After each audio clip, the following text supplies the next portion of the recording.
कि नमाज हमें अभी के लिए वही नमाज बाकी है। देखिए ये बेचारे पिछले 8 साल से भरे। अस्सलाम वालेकुम दोस्तों, तस्वीर में जो बुजुर्ग आपको दिखाई दे रहे हैं इनका नाम है मोहम्मद अजहर अंसार। उम्र तकरीबन 55 साल, बिहार में गोपालगंज जिले के रहने वाले। सऊदी अरब की राजधानी रियाज में एक रोड एक्सीडेंट के दौरान इनके दोनों पैर खराब हो जाते हैं। साल 2020 की ये घटना है। जैसे कि हम सब जानते हैं कि सऊदी अरब में आज़ाद वीज़ा का कोई तस्वुर नहीं होता। ये एक तरह की फर्जी वीज़ा है जिसको लोगों ने बनाया हुआ है।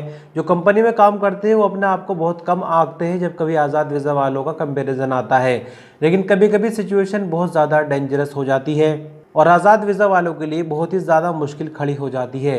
मोहम्मद इजहार अंसार भी आज़ाद वीज़ा पर ही अपनी मेहनत मजदूरी करके सऊदी अरब में काम करते थे, क्योंकि आज़ाद वीज़ा वालों के पास कोई इंश्योरेंस वगैरह तो नहीं होता इलाज के लिए। और सेम इन्हीं के साथ भी ऐसा ही हुआ। एक्सीडेंट के बाद इनको एक प्राइवेट हॉस्पिटल में भर्ती किया गया और इलाज के बाद जब इनको डिस्चार्ज किया गया तो इनका बिल बन जाता है 1,80,000 रियाल, जो कि इनके लिए बहुत ही ज़्यादा इम्पॉसिबल था इतना बिल चुकाना।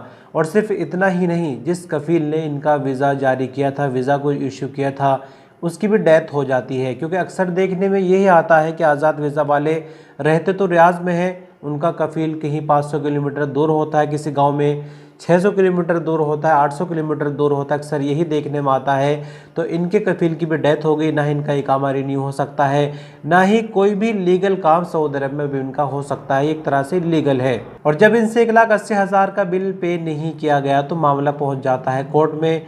दल्ला हॉस्पिटल कोर्ट में केस दायर कर देता है, जिसके नतीजे में इनको 3-4 बार जेल भी जाना पड़ चुका है 2020 से अब तक अगर हम देखें। लेकिन उसके अलावा भी केरला के बंदों ने काफ़ी ज़्यादा इनकी हेल्प की। एक तस्वीर आपके सामने, इनका नाम है शहाब, इन्होंने काफ़ी ज़्यादा हेल्प की।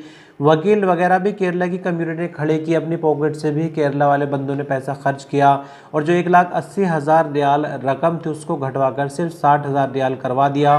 तो फिलहाल तक सिर्फ 60,000 रियाल ही पे करना है, वो भी गवर्नमेंट चैनल के जरिए, किसी को डायरेक्ट पैसा नहीं भेजना। मतलब मानकर ये चलिए कि सऊदी अरब में फिलहाल एक तरह से बंदी बनी हुई है, सऊदी अरब से बाहर नहीं जा सकते। एम्बेसी भी इनकी कोई मदद नहीं कर सकती चाहकर भी, क्योंकि जो इन पर बकाया है पहले वो अदा होना है, उसके बाद ही बाकी का प्रोसेस होगा। अब सवाल ये है कि मुझे इनका पता कैसे चला। फेसबुक पर एक अकाउंट है रफ़ीक अहमद के नाम से, मैं कुछ दिनों से इनको फॉलो कर रहा हूँ, स्क्रीनशॉट आपके सामने है, जिससे मुझे कुछ नई चीज़ें सऊदी अरब के हवाले से जानने को मिल रही, क्योंकि सऊदी अरब में रहने के साथ साथ लोगों की जहाँ तक हो सकती है मदद भी करते हैं। तो इन्हीं के पेज से मुझे ये जानकारी मिली और उसके बाद मैंने वीडियो बनाने का डिसाइड किया, इसलिए क्योंकि इनकी मदद की जो रकम है वो गवर्नमेंट चैनल के जरिए जा रही है। उसके लिए आपको या तो नज़दीकी ATM जाना पड़ेगा या आपकी जो बैंकिंग ऐप है मोबाइल में उससे ही पेमेंट हो सकता है, क्योंकि सद्दाद के जरिए पेमेंट होना है। आप अगर पेमेंट करना चाहें मोबाइल ऐप से तो आपको सद्दाद वाला ऑप्शन में जाना है, उसके बाद 169 वाली कैटेगरी को चूज करना है, ministry of justice and execution agency, और फिर सद्दाद का जो नंबर आपको हम स्क्रीन पर दिखा रहे हैं वो नंबर एंटर करना है। और सद्दाद का एक पार्टिकुलर नंबर बना हुआ है मोहम्मद इजहार अंसार के नाम से। उसके बाद जैसे जैसे जो भी अमाउंट पे करता जाएगा तो उसको रिमेनिंग अमाउंट दिखाई देगा, टोटल अमाउंट दिखाई नहीं देगा, बल्कि घटता हुआ अमाउंट दिखाई देगा। तो आप अपनी हैसियत के हिसाब से 10 रियाल, 20 रियाल, 50 रियाल, 100 रियाल, 200 रियाल, जो भी चाहे आप पे कर सकते हैं। डायरेक्ट को भी किसी के अकाउंट में नहीं भेजना, बल्कि सरकार के अकाउंट में भेजना है। अगर ये किसी के पर्सनल अकाउंट में जाता या कोई और वजह रहती तो कभी भी ये वीडियो में खुद से नहीं बनाता, सिर्फ इसी वजह से कि ये मामला पूरी तरह से सच्चा और ट्रांसपेरेंट है। और अगर मेरे ज़रिए से किसी की हेल्प हो जाए तो बड़ा ही अच्छा होगा, तो आप इसमें हिस्सा ले सकते हैं। यहाँ एक और जानकारी जो सामने आ रही है उसके मुताबिक इनका कोई भी बेटा नहीं है, इनकी इंडिया में सिर्फ 2 बेटियां हैं, इसीलिए ये मुश्किल में फंसे हुए हैं। वरना तो अगर 1-2 बेटे होते तो वो कुछ ना कुछ हेल्प करके 2020 से अब तक इनको ज़रूर निकालते।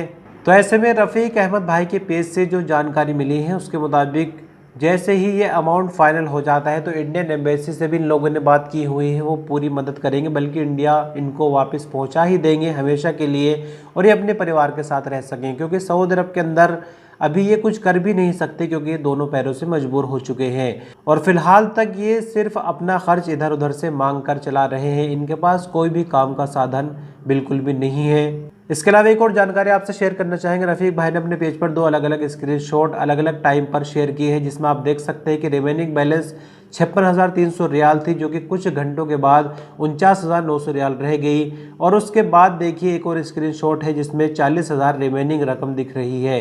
तो अब देखना ये होगा कि यहाँ मेरे वीडियो बनाने के बाद कितने लोग इसमें हिस्सा लेते हैं, और यदि आप 100 रियाल 50 रियाल जिस भी अमाउंट से मदद करते हैं तो आपको वहाँ पर कितना अमाउंट रिमेनिंग दिखता है, आप हमें भी कमेंट में ज़रूर बताएं। आप इस बारे में और ज़्यादा जानकारी चाहे तो फेसबुक पर रफ़ीक अहमद लिखिए, जो स्क्रीनशॉट में आपको दिखा दे रहा हूँ, सेम इस अकाउंट पर जाना है। जब आपको पूरी तरह से ट्रस्ट हो जाए तभी आप मदद करें। बाकी मेरा काम सिर्फ जानकारी शेयर करना था, मदद करना न करना आपकी मर्जी है। अभी आज आपका वक्त अच्छा है, आप मदद कर सकते हैं।